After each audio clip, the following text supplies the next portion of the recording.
Welcome to the poetry section. Today's poem for discussion is The Pobble Who Has No Toes by Edward Lear. This poem is about the negative consequences that a person may have in his life if he ignores the good advice given by elders and takes it for granted. It also emphasizes the importance of the things we have in our life as we don't understand their importance unless they are gone. Let's come to the first stanza. The lines are as follows. The pobble who has no toes had once as many as we. When they said, "Someday you may lose them all," he replied, "Fis, fiddle-dee, dee." And his aunt Jobiska made him drink lavender water tinged with pink, for she said the world in general knows there is nothing so good for a Pobble's toes. The first stanza describes the Pobble's carelessness and taking things for granted.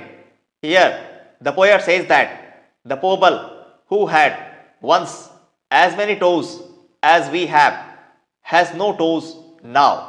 He dismisses the views of the people that he may lose his toes someday. But his aunt Jobiska is very much cautious about his toes, and so she gives him lavender water with a small amount of pink color in it. At last, his aunt presents the general truth, saying that the people of the whole world know that there is little benefit to have toes with the Pobble. Now see the second stanza. The lines are as follows.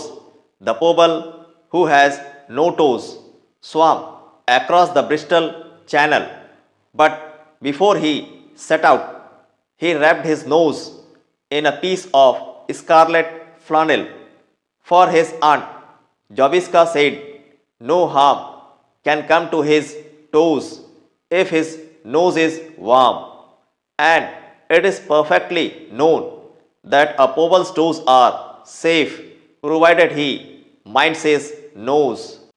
In this stanza, the poet describes the advice given to the Pobble by his aunt Jobiska.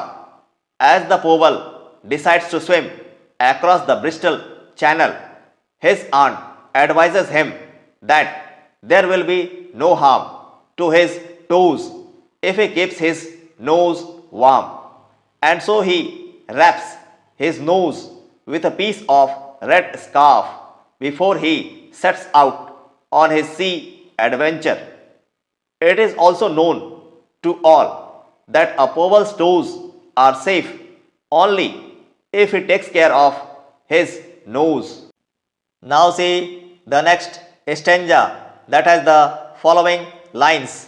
The Pobble swam fast and well, and when boats or ships came near him, he tinkledy, blinkledy, winkled a bell, so that all the world could hear him, and all the sailors and admirals cried when they saw him nearing the further side, "He has gone to fish for his aunt Jobiska's runcible cat with crimson whiskers."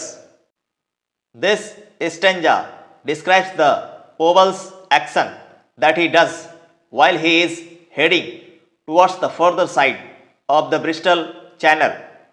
Here the Pobble increases the pace of his swimming, and when the boats and ships come near, he makes some sound to make them aware of his action.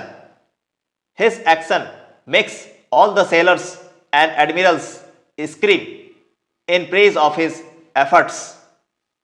His main purpose for going to swim across the Bristol Channel is that he wants to bring fish for his aunt's cat having red whiskers. The next stanza has the following lines. But before he touched the shore of the Bristol Channel, a sea green porpoise carried away his wrapper of scarlet flannel, and when he came to observe his feet, formerly garnished with toes so neat, his face at once became forlorn on perceiving that all his toes were gone. In this stanza, the poet describes the consequences of the Pobble's careless attitude. Because of his careless attitude, a sea animal, porpoise, steals away his red scarf that wrapped his nose just before he is to touch the shore of the Bristol Channel. Later, when he looks at his feet, formerly decorated with nice toes, he becomes sad to know that all his toes are gone. The basic idea is that the Pobble ignores the advice of his aunt, which results in losing his toes. Coming to the second last stanza, we have the following lines. And nobody ever knew from that dark day to the present whoso had taken the Pobble's toes in a manner so far from pleasant, whether the shrimps or crowfish grey or crafty mermaids stole them away. Nobody knew and nobody knows how the Pobble was robbed of his twice 5 toes. This stanza describes the shocked state in which the Pobble is. Here, the poet says that the Pobble is unable to find out who has taken away his toes till the present time. It is said that nobody knows whether the shrimps or crowfish or mermaids took them away or how he was robbed of his toes. The main thing is that the way his toes are gone appears unpleasant to him. Now see the last stanza that has the following lines.